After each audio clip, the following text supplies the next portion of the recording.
अस्सलाम वालेकुम। Success story की एक नई एपिसोड के साथ दुबई से असद जाफरी आप लोगों की खिदमत में हाजिर है। नाजरीन इकराम, आज हमारे साथ स्टूडियो में दो ऐसी शख्सियात मौजूद हैं जिनको आप टिकटॉक पर बहुत देखते हैं, बहुत पॉपुलर हैं।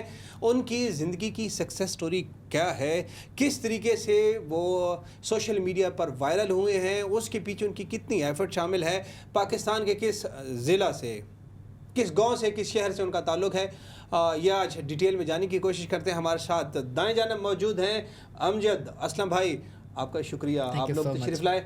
और हमारे लेफ़्ट साइड पे इनकी मिसेज़ हैं यास्मीन अमजद, आपको भी शुक्रिया। बहुत शुक्रिया। अमजद भाई, आपसे सबसे पहले सवाल ये है कि आप ये बताइए कि पाकिस्तान के कौन से सूबे, चूँकि हम दुबई में बैठे हुए हैं, पाकिस्तान के कौन से सूबे, कौन से ज़िला, कौन से शहर और कौन से गाँव से आपका ताल्लुक़ है? Thank you so much Asad भाई, आपने इनवाइट किया। ज़िला विहाड़ी, तहसील मेलसी, और एक मेरा छोटा सा गांव है जिसका नाम अगर मैं बताऊं तो लोगों को पता नहीं चलना, बट बता देता हूं। जो मेरे इलाके के लोग देखने वाले हैं, जो मुझे देख के मोटिवेशन मिलेगी उनको, तो उनके लिए बता देता हूं कि तहसील मेलसी, ज़िला विहाड़ी और मौज़ा अराइमन, बस्ती रंगे वाली। ये मेरा टोटल एड्रेस बता दिया मैंने इसके अंदर। गुड। अच्छा, ये तो आपने देखिए फ़ख्र महसूस होना चाहिए। और अभी जितने भी लोग आपका जो है ये पॉडकास्ट देख रहे हैं, वहाँ के गांव वालों को आपके ऊपर फ़ख्र है कि उस छोटे से गांव से आपने दुनिया भर में शोहरत हासिल की और दुनिया भर में आपके उस गांव का नाम जो है वो अब जा रहा है। तो ये बताइए कि ज़रा अपनी बचपन की अपनी जो है वो हवाले से बताइए, अपनी तालीम के हवाले से बताइए। आप बचपन में कैसे थे, लड़ाके थे, खेलने वाले थे? अभी तो माशाल्लाह जो है वह पॉपुलर हैं, लेकिन बचपन में शर्मीले थे, किस तरह के थे? पुरानी यादों में ना ले जाएं असद भाई। ये बहुत ज़रूरी है ताकि हमारे देखने वाले आपकी जो है वो बैकग्राउंड स्टोरी को समझ सकें। अच्छा, मैं जो है एक्चुअली अगर आपको बताऊं तो मैं 2003 की मेरी पैदाइश है, और 2006-07 तक मैंने मदरसे में पढ़ा। जब 6-7 हुआ तो 3-4 साल की उम्र में मदरसे में, आपको पता है वहाँ पर गांव में पढ़ाना शुरू कर देते हैं। तो मदरसे में पढ़ा कुछ साल, मैंने कोई 15-16 पारे हिफ्ज़ किए। उसके बाद फिर मैंने जो है शरारती था थोड़ा, मैंने बोला नहीं यार, मुझे अब ये नहीं करना, अब मुझे जो है ना आलिम कोर्स करना है। सही है। तो डायरेक्टली वहीं से जो है ना, मैं 6-7 साल का था, आलिम कोर्स करना स्टार्ट कर दिया नेबर में ही।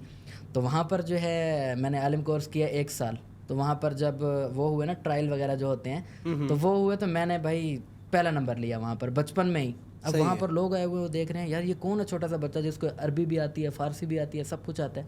सही है। तो वो सब करने के बाद जो है फिर मैंने बोला कि शरारती था, मैंने बोला यार अब मैं मुझसे नहीं पढ़ा जाता, उस्ताद मारता है, ये वो। घर वालों को बोला कि उस्ताद बड़ा मेरे ऊपर जुल्म करता है, अब मुझे ये नहीं करना, अब मुझे कुछ चेंज करवाओ। तो घर वाले परेशान हो गए, उन्होंने बोला कि यार इसका जो काम है ना, इसको उस काम पे लगाओ। अब मुझे भी नहीं पता था कि मेरा क्या काम है। उन्होंने बोला ये बकरियाँ हैं 20, इनको तुमने चराना है, इनका ख्याल रखना है, तुम्हारा ये काम है, आज से तुम्हारी पढ़ाई ख़त्म। मैं बड़ा खुश हुआ, मैंने बोला मतलब मैं थोड़ा सा यहाँ पे आपको रोक के जो है वो ट्विस्ट स्टोरी में है, क्या बचपन में शरारती थे, लाइक भी थे, 15 सिपारे आपने हिफ्ज़ किया। बिल्कुल, हम हाफ हाफिज़ कुरान तो कह सकते हैं, अगर पूरा ना भी कहें तो कम से कम हाफ हाफिज़ कुरान भी हैं। और उसके बाद फिर आपने जो है वो कोर्स भी किया। जी, मैंने 1 साल कोर्स भी किया मौलवी अच्छा, चलिए मौलवी बनने का आधे आप मौलवी, अगर 5 साल का कोर्स मौलवी बनने का है तो 1 साल का आपने ये तकरीबन सारी चीज़ें मेरे अंदर आधी हैं। एक चीज़ आगे जाके बताऊंगा जो कि है पूरी, वो बताऊंगा मैं। अच्छा, इसका मतलब ये हुआ कि ये तो हमें समझ आ गया है। उसके बाद जब आपने ये मैं असल में चूँकि जो हमारे देखने वाले हैं उनके लिए भी ये एक पैगाम है कि अगर आप अच्छे काम पे हैं तो वालिदैन या घर वाले फिर आपको उसका नतीजा जो है वो क्या होता है कि उन्होंने आपको रोका और आपको बकरियों पे लगा दिया कि ये 20 बकरियां हैं और अब जाओ खेतों में लेके जाके इनको चराओ, क्योंकि आप ना तो दीन की तरफ जाना चाह रहे हो और ना पढ़ना चाह रहे हो। बिल्कुल, आगे बढ़िए। हाँ, तो 20 बकरियां थी, उसको मैंने चराना स्टार्ट किया। कुछ दिन मैंने चराई, फिर 20 में से जो है ना उनमें भी शरारतें मेरी कि वो जो मेरी बकरियों के बच्चे होते थे उन बच्चों को जो है ना दूसरों की बकरियों का दूध पिला के अपनी बकरी का दूध निकाल के बेच देता था। ये मेरी शरारतें होती थी। फिर जो है जानबूझ के किसी के खेतों में बकरियां छोड़ के सो जाना, थोड़ी देर बाद उठना, हो मुझे तो पता नहीं चला यार। वो जब आ जाता था मालिक कि भाई ये क्या है यार, हमारे गाँव उसमें खेतों में तुम्हारी बकरियाँ आई हुई हैं। तो ये सारी ये तो थी शरारतें। फिर उसके बाद जो है बकरियां, भाई को मैंने बोला कि अब मैं पढ़ना चाहता हूँ, अब मैं सुधर गया हूँ। कितना अरसा जो है ये वो मैंने आपने बकरियां चलाई? 2 साल बकरियां चराई। उस वक्त आपकी उम्र कितनी हो चुकी थी? मेरी 9 साल उम्र होगी, 9-10 साल। अच्छा 10 साल ऑलमोस्ट आपकी उम्र थी और 8 साल से लेके 10 साल तक 2 साल जो है वो आपने बकरियां चराई और उस दौरान आपकी मतलब स्कूल की तालीम जो है वो कोई स्कूल की तालीम नहीं, पढ़ाई से जीरो बिल्कुल। मेरा दिल नहीं चाहता था पढ़ने का और डायरेक्टली मुझे भाई ने बोला कि अब भी तुम्हारे पास टाइम है, 10 साल तुम्हारी एज है, पढ़ना चाहते हो तो बता दो। मैंने बोला हाँ अब मैं पढ़ना चाहता हूँ। जब मैंने धक्के खाए ना 2 साल बकरियां चरा के, तो फिर घर वालों ने बकरियां बेच दी। फिर मुझे बोला कि चलो अब तुम्हें जो है ना, जो तहसील मेलसी हमारा उसमें एक स्कूल था बड़ा फेमस था, उसमें मुझे डलवाया। तो मैं जब गया उन्होंने मुझे चेक किया कि कुछ पढ़ना लिखना आता है इसको, तो अल्हम्दुलिल्लाह मुझे उन्होंने डायरेक्टली 5 क्लास में बिठाया। हालांकि मैं स्कूल में 1 क्लास भी नहीं पढ़ा हुआ था, क्योंकि आपने कुरान जो है हिफ्ज़ किया था और उसके बाद कुछ 1 साल जो है आपने आलिम कोर्स किया, तो उसकी वजह से उन्होंने आपको प्राइमरी में बिठा दिया, 5वीं क्लास में 5वीं क्लास में बिठाया। फिर मैंने कोई 2-1 साल पढ़ा, फिर उसके बाद फिर मेरा दिल जो है आगे पीछे कि अब मैं नहीं पढ़ता, उस्ताद मारते हैं ये वो।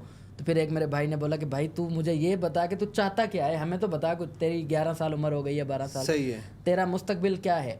तो मैंने बोला यार मैं क्या बताऊं, मैं क्रिकेट खेलता था गांव में। फिर मैंने बोला कि मुझे क्रिकेट खेलनी है अब मेरा आखिरी और पहला फैसला है। उन्होंने बोला चलो ठीक है। एक मेरे भाई हैं वो कराची में मुफ्ती हैं, उन्होंने मुझे बुलाया कि चलो भाई तुम इसको मेरे पास। इसका मतलब ये हुआ कि आप 5वीं 6वीं में थे और आप कराची निकल गए। कराची निकल गया मैं, ठीक है। जब और उस वक्त आपकी उम्र जो है वो 12-13 साल होगी। सही है। तो जब मैं कराची गया मैंने 2 साल क्रिकेट खेली ऐसे ही, मतलब जैसे खेलते हैं बच्चे।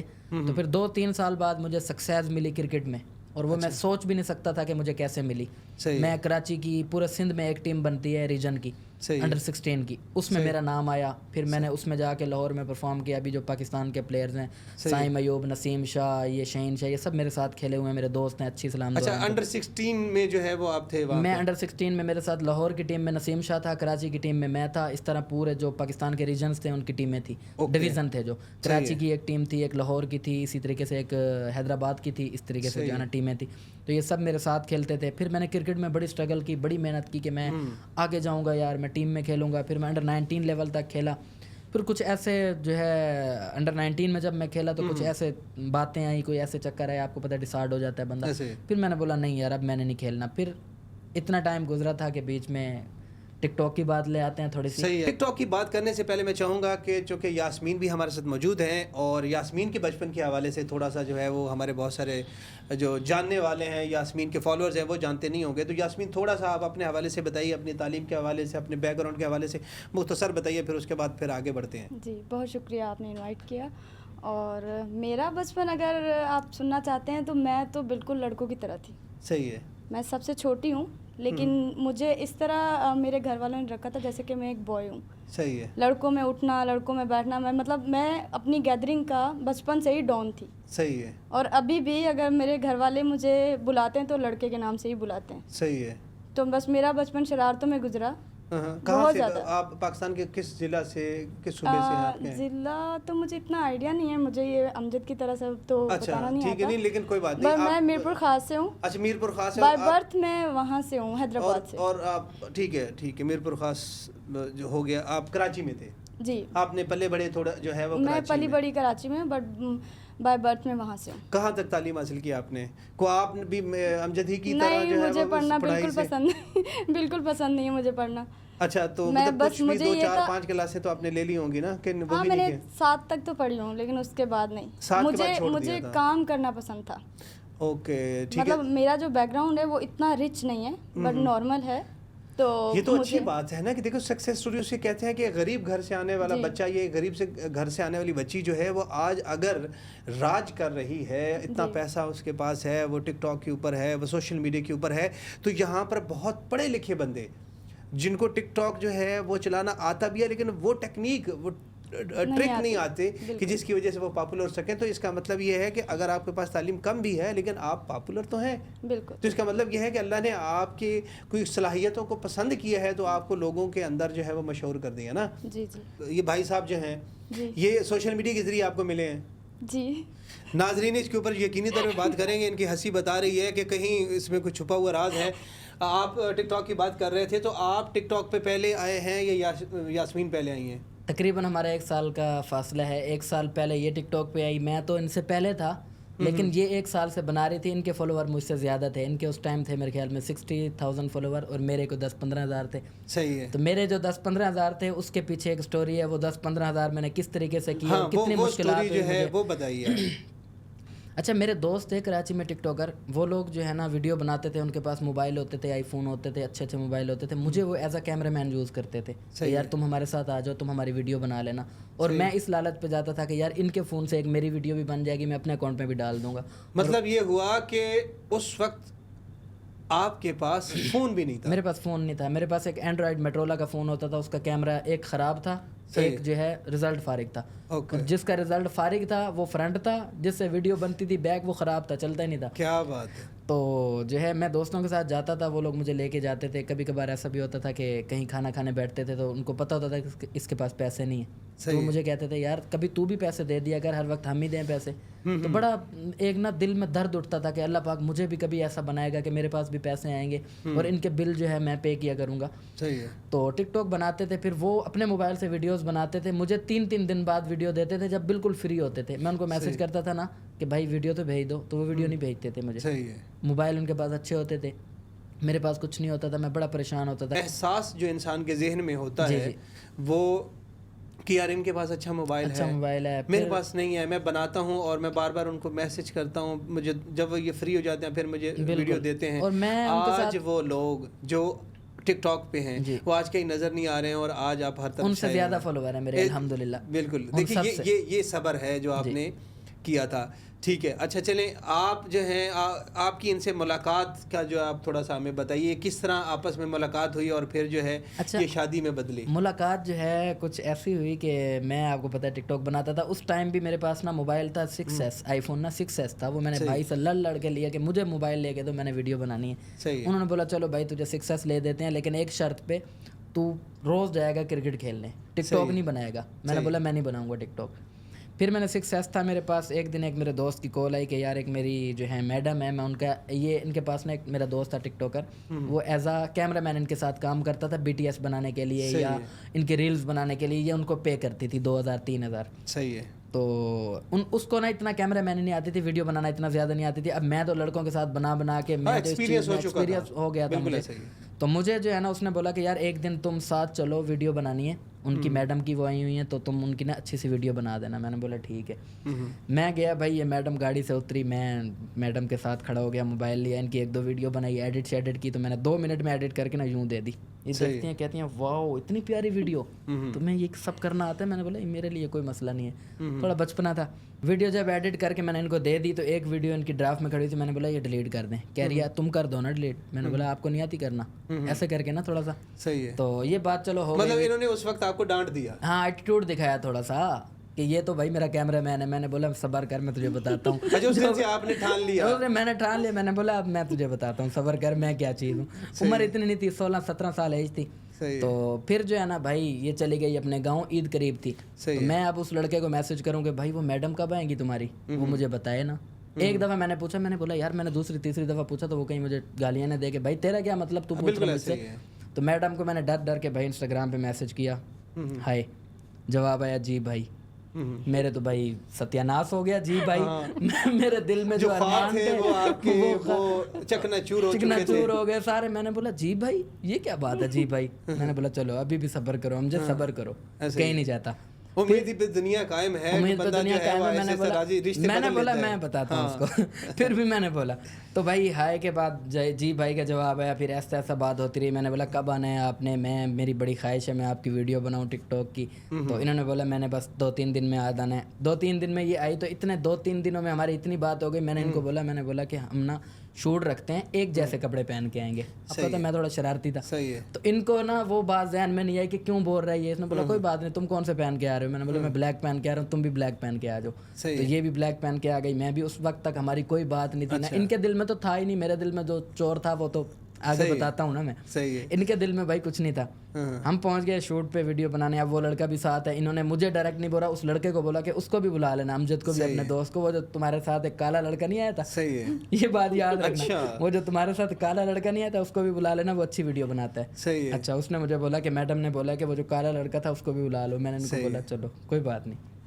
फिर भाई वीडियो पे पहुंच गए, फिर वीडियो हमने बनाई, हमने 1-2 वीडियो साथ बनाई, मैंने स्टेटस लगा दिया अपने, मेरे जो गाँव के थे इधर उधर, बोला मेरे दोस्त जो थे कि यार इसके पास तो मोबाइल ही नहीं होता था, इसके पास तो खाने के पैसे नहीं होते थे, एक लड़की के साथ घूम रही है। फिर हमने वीडियो बनाई तो खाना खाने चले गए, खाना खाने गए तो वहाँ की मैंने वीडियो स्टेटस लगा दी, फिर उस पर बर्पा हो गया मसला। फिर भाई आस्ता आस्ता बात होती रही, 2 दिन गुजरे तो 2 दिन बाद जो है ना मैंने इनको बोला अपना व्हाट्सअप नंबर सेंड करें, तो ये कहती हैं जो भी बात करनी हो ना आप इंस्टा पे मुझे मैसेज कर दिया करो, मैं तुम्हें जवाब दे दिया करूँगी। मैंने बोला चलो।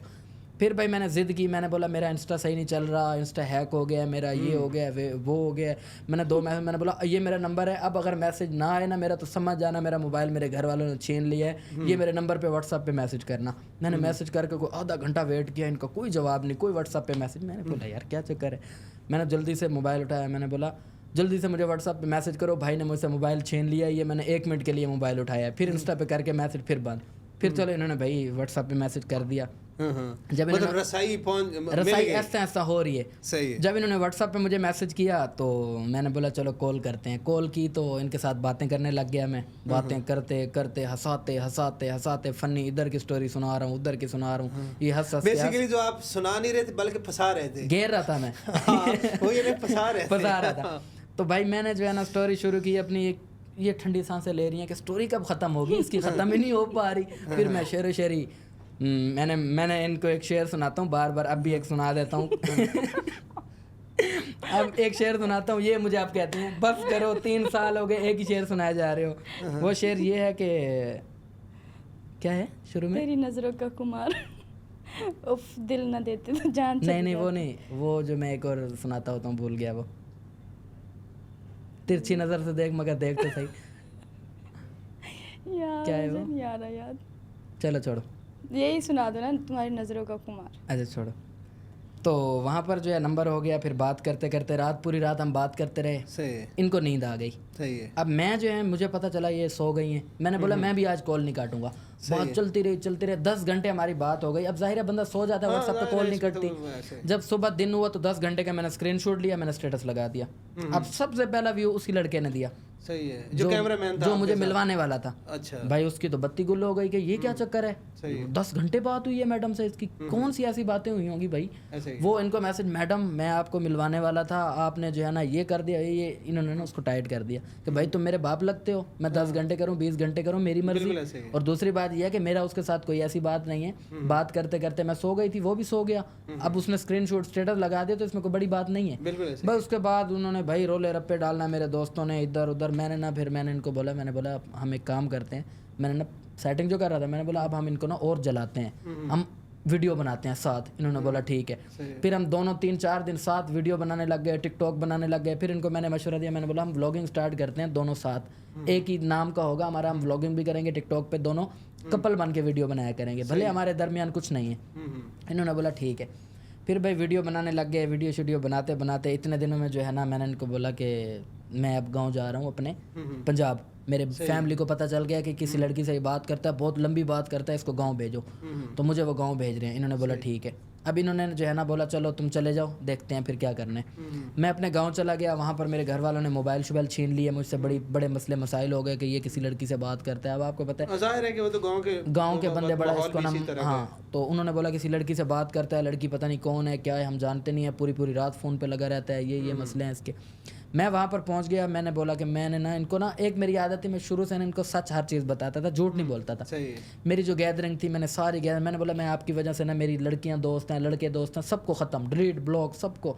जितने लड़कों के साथ मैं घूमता था उन सबको डिलीट ब्लॉक कर दिया सबको, और नंबर डिलीट कर दिए, सब कुछ कर दिया। मैंने बोला बस तुम हो, तुम्हारे साथ बात करूँगा, मेरी दोस्त भी तुम हो, सब कुछ तुम हो।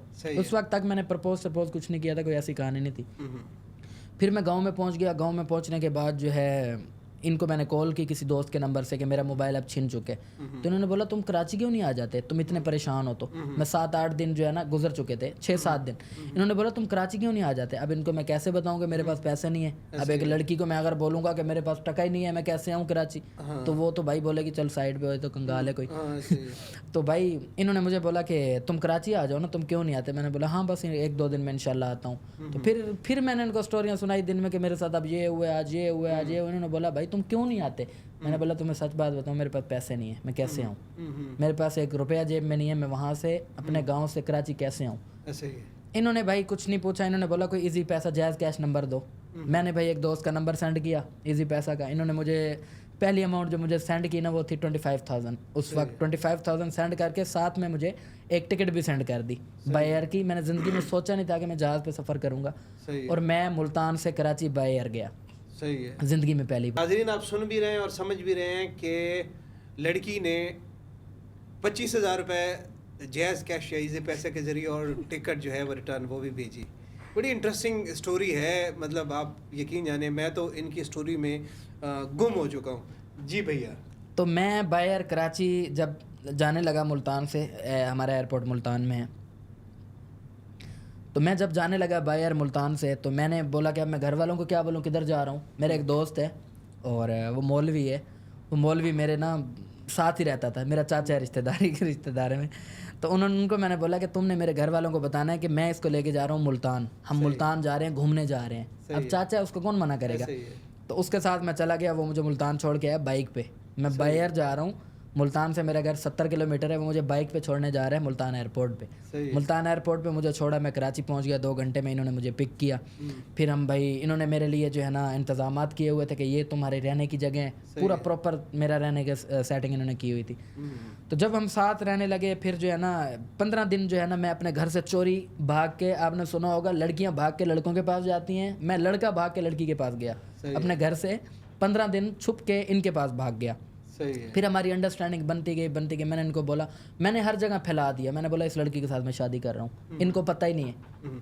अच्छा, ये मतलब इन्होंने आपको टिकट जो है वो भी ऐसे ही दोस्ती में दी, चूंकि हाँ, दोस्ती नहीं थी, दोस्ती भी नहीं थी, ये समझ लें कि एहसास में दी, एहसास में दी, दोस्ती भी नहीं थी, एहसास समझ लें। 25,000 रुपए भी दिया, वो भी एहसास में दिया, एहसास में। अभी तक रिलेशन नहीं अभी है, रिलेशन नहीं है, कोई दोस्ती कोई कुछ नहीं है हमारे दरमियान। मेरे दिल में तो चोर है, उनके दिल में कुछ नहीं है। मेरे दिल में ये बात अगर इनसे पूछ लें, आपकी इजाज़त हो। अच्छा, ये बताइए यास्मीन साहिबा कि ये जो बात बता रहे हैं कि 25,000 रुपए और टिकट आपने इनको रिटर्न भेज दी, तो मतलब आप जो है वो इतने सखी थे, आपने जो है वो एक बंदे की बात सुनी कि मेरे पास पैसे नहीं हैं, और आपने कहा कि चलो ठीक है, ये 25,000 रुपये भी पकड़ो और टिकट भी और आ जाओ।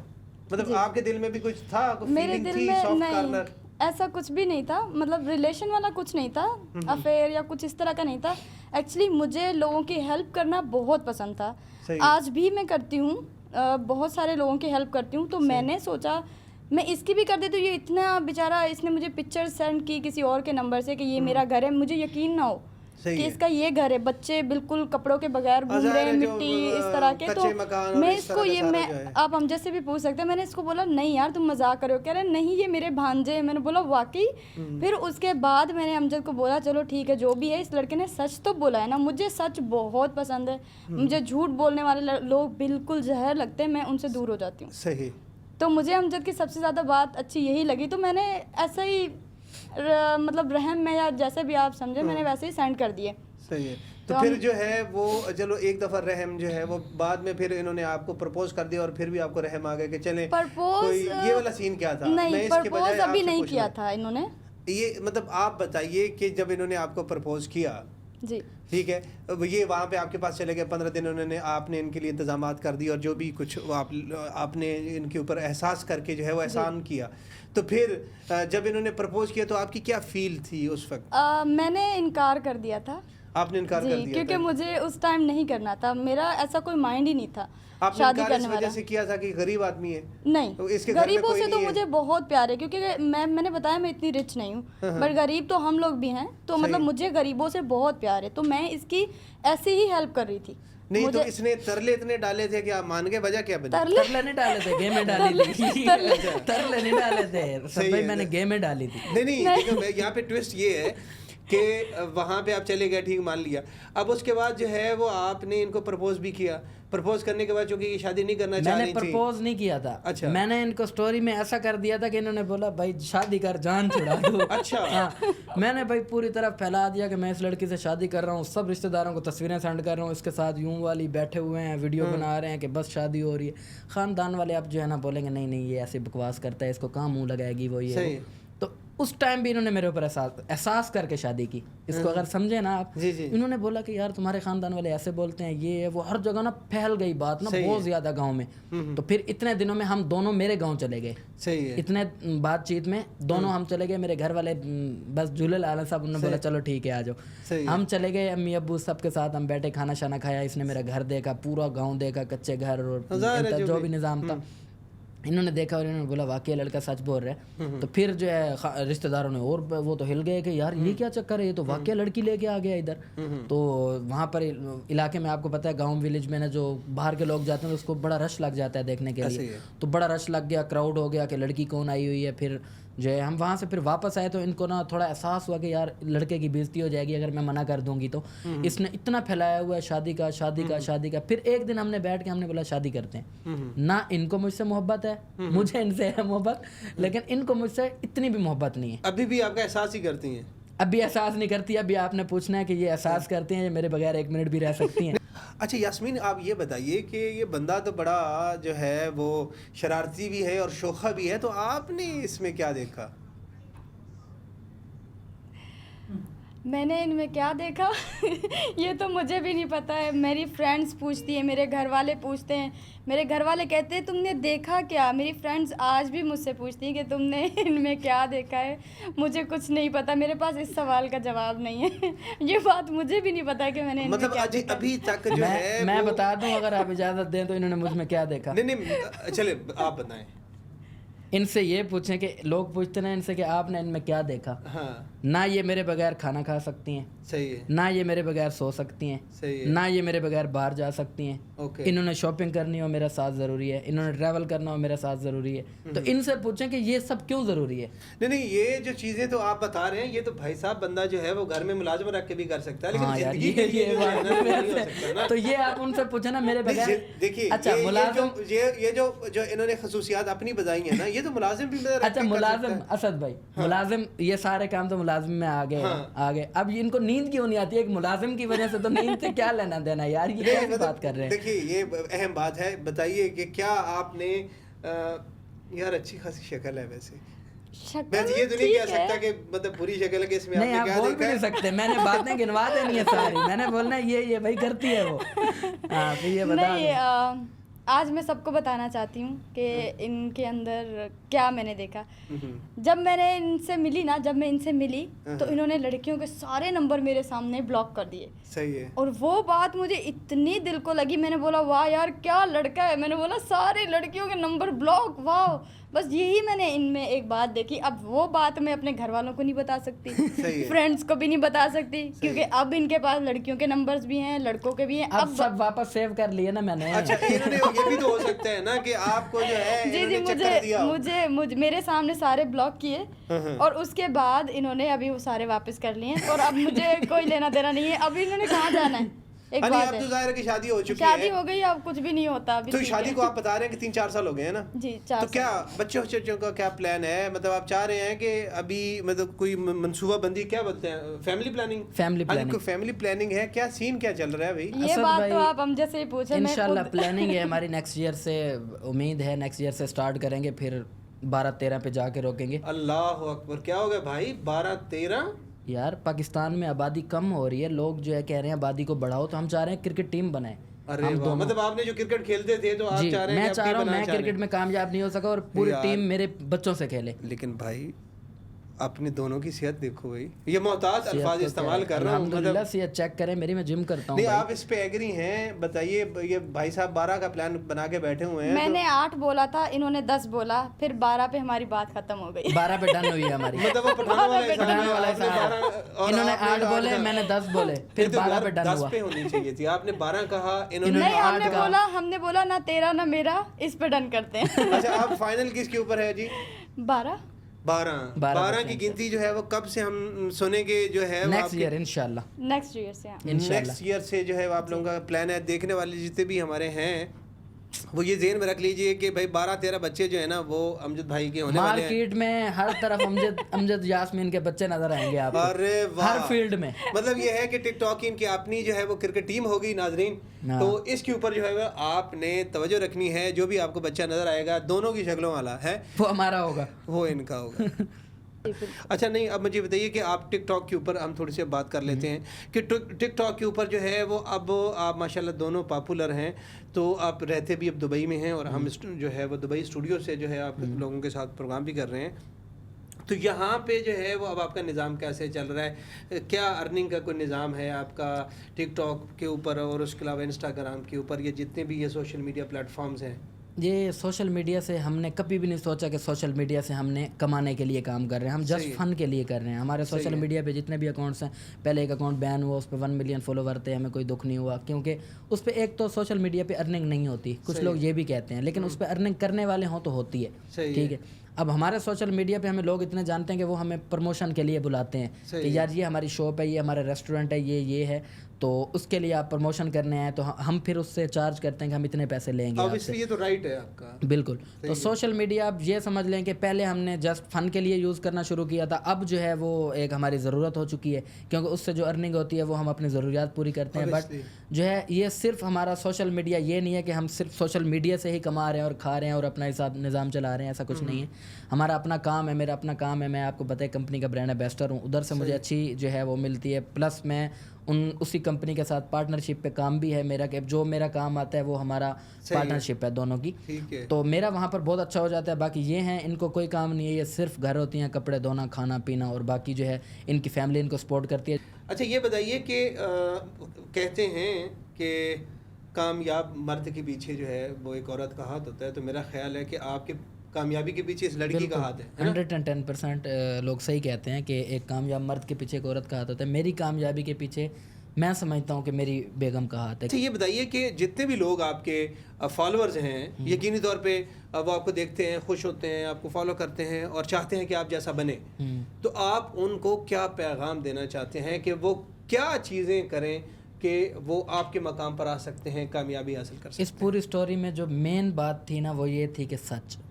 आज मैं क्यों कामयाब हूँ, मैंने इनके साथ सच बोला, कहीं झूठ नहीं बोला, मेहनत जारी रखी अपनी। जब मैं दुबई में आया तो मैं यकीन करें ज़ीरो था। दुबई में आने के बाद फिर मैंने सोचना शुरू किया कि यार मैं ज़ीरो हूँ, मुझे क्या करना पड़ेगा। अब सोशल मीडिया पे मैंने काफ़ी मेहनत की, इतनी गर्मी, इतनी शदीद गर्मी में मैं इनको लेके जाता था कि चलो रील्स बनाने जाते हैं, वीडियोस बनाने जाते हैं। तो इसी तरीके से जो है ना हमने गर्मी में जाकर वीडियोस बनाई, और पाकिस्तान में जाते थे तो वहाँ पर बारिशें होती थी, तेज़ बारिशों में जाकर वीडियोस बनाई। तो मेरा कहने का मकसद ये जो है मोटिवेशन वाला मैसेज सिर्फ उन लोगों के लिए नहीं है जो सोशल मीडिया पे हैं, ये उन सब लोगों के लिए है जो कुछ बनना चाहते हैं, कुछ करना चाहते हैं। तो उन लोगों को मेरा एक स्पेशल मैसेज है कि कभी भी उम्मीद ना छोड़ें। आपको आगे बढ़ने के लिए तड़प होनी चाहिए, तड़प होनी चाहिए, और उसके लिए फिर आपको मेहनत करनी चाहिए। आप आखिर में क्या पैगाम देना चाहेंगे? आपके जो व्यूवर्स हैं, ये कैमरा आपका है, और उस कैमरे में देख के आप अपने चाहने वालों को और आपके जो फॉलोअर्स हैं उनको क्या पैगाम देना चाहेंगे? मैं अपने फॉलोअर्स को ये कहना चाहती हूँ, जैसे आप लोगों ने हमें प्यार दिया है, हमेशा आप प्यार देते रहें, हमें बहुत अच्छा लगता है। और मैंने बहुत कुछ खोया है अमजद के लिए शादी करके, तो आप शादी से मत डरें, शादी करें, सब कुछ वापस आ जाता है, और आप हमेशा हमसे प्यार करते रहें। Thank you so much. जी नाज़रीन, आपने इन दोनों के जो है वो पैगामात ले लिए हैं। अमजद की बात में बहुत वज़न है और शादी वाली बात में भी बहुत वज़न है। अगर आप कंसिस्टेंट हैं शादी के हवाले से, तो शादी के हवाले से भी आप लगे रहिए। इन दोनों ने सोचा कि इनको आपस में शादी करनी है, अल्लाह ताला ने इनको मिलाया, और उसके बाद जो है ये दोनों दुबई के अंदर हंसी खुशी ज़िंदगी गुजार रहे हैं, और शोहरत की बुलंदियों के ऊपर भी हैं और पैसे भी अच्छे खासे कमा रहे हैं। इसमें एक चीज़ है कॉमन, वो कॉमन है मेहनत, स्ट्रगल। आप लोगों को स्ट्रगल करनी है, मेहनत करनी है, इंशाअल्लाह ताला फल जो है उसका अल्लाह ताला आपको देगा। सर जाफरी को इजाज़त दीजिए, अल्लाह हाफ़िज़।